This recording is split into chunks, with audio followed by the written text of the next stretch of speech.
Keepsake is the story of Riley. She's a young woman going back to visit the college town and the friends she went to school with. While she's there, she stays with Adrian and Evelyn, who are a brother and sister that she has a sort of troubled, complicated past with. And Adrian throws a dinner party while she's there, and she sort of comes face to face with the people and the secrets that she left behind. And it's sort of a bleak, dark coming-of-age film.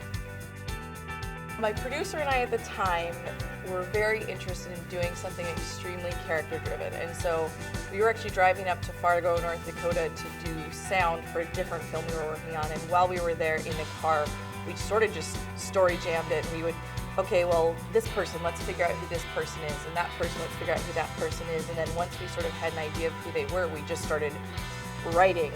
And by the end of the trip back and forth, we had the first draft of the script, which was like 37 pages, and yeah, that's sort of it. So it started with the characters, for sure.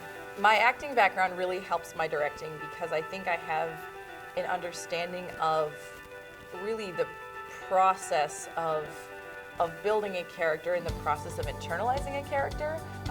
My process that I describe is like, I can't push you through the door, I can give you the lock and keys to open the door, and then you have to step through. So I'll give you all the tools, and then, but there's a certain point where also I think I avoid sort of over-directing, which I know some directors do also, because I know as an actor sometimes you just make a choice and you need to be free to do that. So that's sort of my directing process, and I think that stems from my acting training. I think one of the most unique things about Keepsake is that we did an underwater sequence.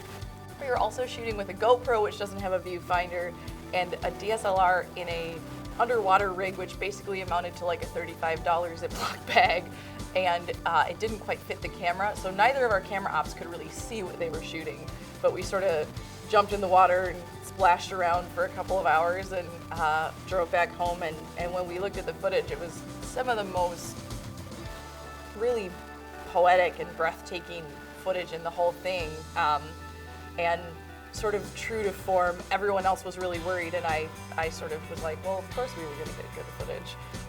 When I got the email that Keepsake had gotten into the 2015 Twin Cities Film Fest, I literally screamed. I was so excited. I'm so proud of the film, and I've really, really wanted it to see a wider audience for a really long time, and yeah, I was just thrilled, and I think for me, being a local filmmaker is so important. I love that I'm a Minneapolis filmmaker, and so to get into a Twin Cities-based film festival is actually more exciting to me than getting into one somewhere far away where I can't go and where I can't use it to meet other people in the community and sort of really expand sort of my network. So I was just blown away. I was so excited.